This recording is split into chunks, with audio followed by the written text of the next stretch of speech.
Karibu kwa mara nyingine tena mtazamaji wa The World News katika kipindi hiki cha ulimwengu wa siasa. Mimi ni Adam Hussein. Wabunge nchini Iran wanajigamba wakisema taifa lao lina makombora ya kutosha, wakisema wamethibitisha kwamba makombora yapo ya kutosha ya kupigana kwa miaka mingi na ndege zisizokuwa na rubani. Hata hivyo, wabunge hao wamekataa vikwazo vya jeshi la majini la Marekani, wakisema ni vikwazo haramu, na wanasema Tehran bado haijafichua uwezo wake kamili kwa namna ambavyo wanafahamu. Wabunge hao wanasema nchi na makombora ya kutosha, akiba ndege zisizokuwa na rubani.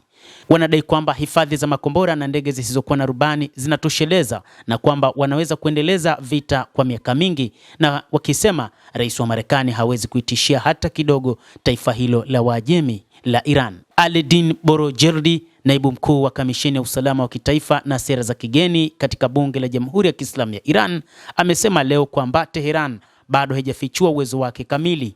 Bado hatujaonyesha kadi zetu mpya, anasema katika maoni yaliyotolewa na shirika la habari la serikali. Borojerdi alitupilia mbali kizuizi cha wanamaji cha Marekani na kusema kuwa hakifanyi kazi, na alidai kuwa karibu meli 120 hivi sasa zinasubiri karibu na mlango wa Hormuz kwa ajili ya usafiri, na ameongeza kuwa meli nyingi za Iran zinaendelea kufanya kazi bila uingiliaji wakati wa vikosi vya Marekani. Akizungumzia menendo wa kikanda, alisema mlango wa bahari wa Bab al-Mandeb unaunganisha Bahari Nyekundu na Ghuba ya Aden ni muhimu kimkakati kama mlango bahari wa Hormuz, akiongeza kuwa maendeleo huko yanaweza pia kuathiri njia za bahari.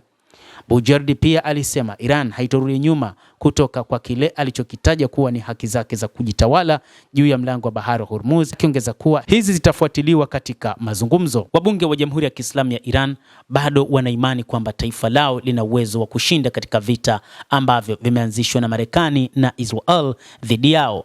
Hata hivyo, mbunge mwingine Hamadi Akbarzadeh, msaidizi wa kisiasa wa kamandi wa jeshi la walinzi wa mapinduzi ya Kiislamu ya Iran IRGC Navi, alisema vikosi vya majini vitatumia uwezo mpya endapo kutakuwa na hatua zozote za kijeshi za Marekani dhidi ya nchi hiyo.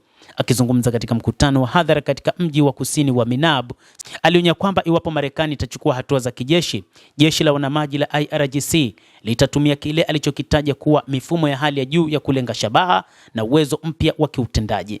Amesema uwezo huo unaweza kutumika dhidi ya meli kubwa za majini katika eneo hilo. Marekani na Israel zilianzisha mashambulizi ya pamoja dhidi ya Iran mnamo Februari 28 na kusababisha Tehran kujibu mashambulizi yake kwa kile ilichokitaja kuwa maslahi ya Marekani katika eneo zima, mengi yakiwa katika nchi za Ghuba. Usitishaji wa vita ulitangazwa Aprili 8 kupitia wapatanishi wa Pakistan na kufuatiwa na mazungumzo yaliyoandaliwa mjini Islamabad Aprili 11 hadi 12, lakini mazungumzo hayo yalimalizika bila makubaliano. Rais Donald Trump wa Marekani baadaye alisema makubaliano hayo yameongezwa kwa ombi la Pakistan kusubiri pendekezo kutoka kwa Tehran. Trump aliashiria Jumatatu kwamba hakuna uwezekano wa kukubali pendekezo la hivi punde la Iran la kumaliza vita.